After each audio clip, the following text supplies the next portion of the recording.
All right, so let's talk about basic trigonometric identities. We've already seen one.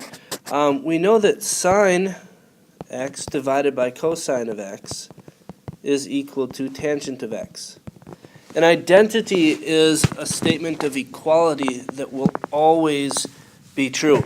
And this is an identity except if the cosine of x is 0, in which case the tangent is undefined. There's another big-time identity that we're going to focus on in this section, and that's called the Pythagorean identity. And that states that sine squared x plus cosine squared x equals 1. And that comes right from our unit circle.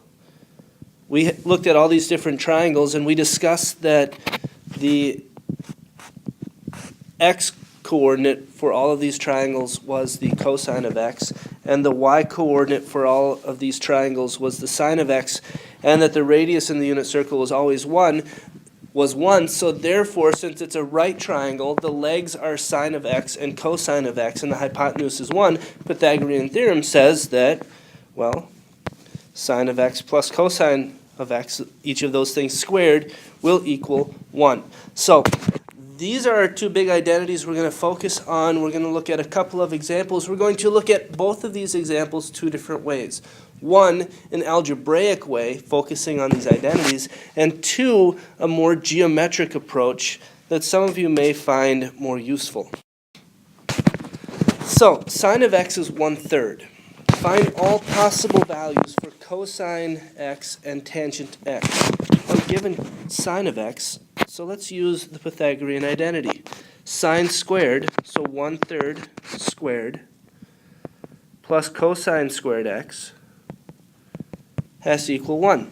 Okay, so 1/9 plus cosine squared x equals 1. Cosine squared x is going to be 8/9. We're subtracting 1/9 from both sides. If we square root both sides, we get that the cosine of x equals plus or minus,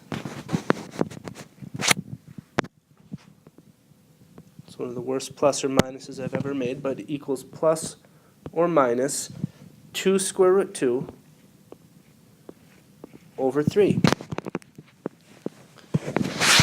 Simplifying square root of 8 gets me 2 square root of 2. Square root of 9 is 3. All right, cool. So, tangent, how do we do that? Well, tangent is sine divided by cosine. So sine is 1/3. We're dividing by 2 square root 2 over 3. So we get 1 over 2 square root 2. And remember, the book will always rationalize this. The book would multiply top and bottom of this guy by square root of 2. And they would say that this is the square root of 2 over 4. But again, guys, remember, we have this plus or minus thing right up here. Cosine could be positive, could be negative. It depends on if this x angle is in quadrant 1 or quadrant 2. So because we don't know which quadrant we're in, our tangent could also be positive or it could be negative. So either one of these would be acceptable for tangent of x. Cosine of x is plus or minus that. I suppose I probably should write tangent x equals that. Okay, cool. So that's the algebraic approach. That's using the. We do this. How can we do this without using these identities? Well, I'm going to draw a picture. I'm going to draw on the coordinate plane where angle x is. Since sine is positive, that means we're in quadrant 1 or quadrant 2. So what I'm going to do is I'm going to draw right triangles coming off of the x-axis in those two quadrants. Sine is opposite over hypotenuse. So the opposite side is 1, the hypotenuse is 3. Could we find that side right there, the adjacent side? The adjacent side would be 3 squared minus 1 squared square rooted, which is the square root of 8, or 2 square root 2.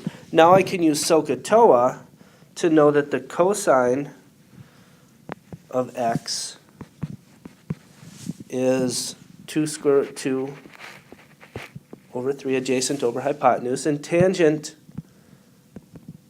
x is adjacent, opposite over adjacent, 1 over 2 square root 2.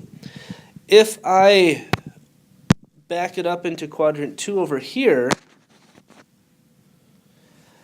the only difference, we'll still have a hypotenuse of 3 and opposite side of 1. Our x value, our x reference angle is in here.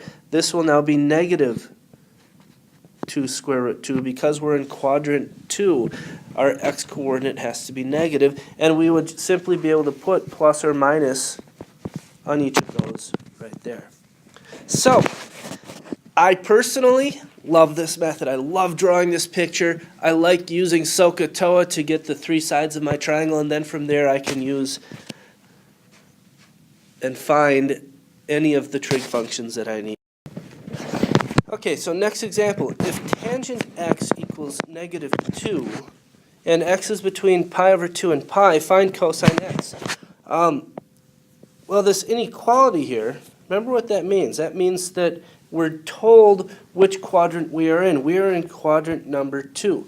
And that should make sense to us because in quadrant 2, tangent of x is negative. We also know in quadrant 2 that sine is positive and cosine is negative. So keep that in mind as you're thinking about what kind of answers we should get here. So we're told the tangent. We know that tangent x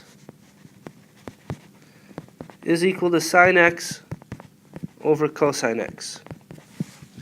And in the Pythagorean identity, we know that sine squared plus cosine squared is equal to 1.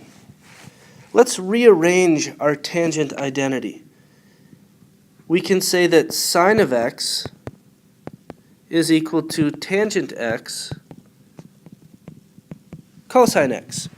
So if sine squared plus cosine squared is 1, then this thing squared plus cosine squared will equal 1. Let's write that down. So tangent squared cosine squared, remember that is sine squared. That is coming from right here. Sine squared, that thing squared gives us this. So that squared plus cosine squared x equals 1. Now, tangent squared, well, tangent x is 2, so tangent squared would be 4.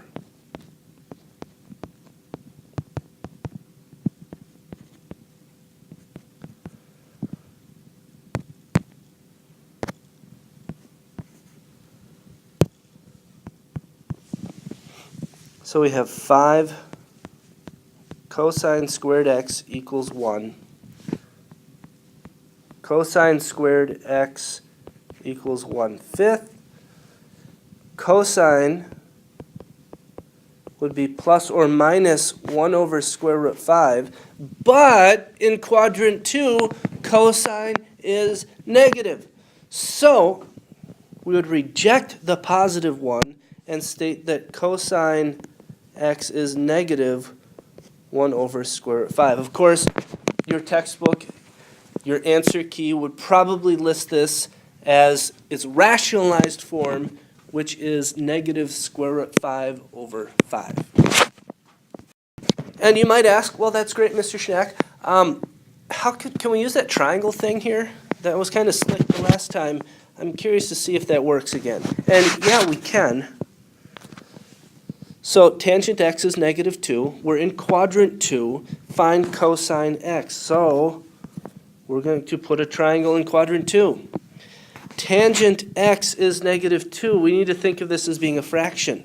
We need to be able to think of this as opposite over adjacent. So the opposite side is going to be 2. The adjacent side is going to be 1. And one of those two sides has to be negative. It doesn't have to be the 2. And in quadrant 2, I hope you're thinking, in quadrant 2, x is negative. So that negative 1 will be the adjacent side to our angle. Okay, so what's the hypotenuse? What's up here? H is the square root of 4 plus 1, square root of 5. 2 squared plus negative 1 squared. Square root, I'm using the Pythagorean theorem. Okay, so cosine of x, cosine is adjacent over hypotenuse. Cosine of x is negative 1 over square root 5. And bada bing, bada boom, we are done with that. Now, I happen to think this triangle method is much quicker.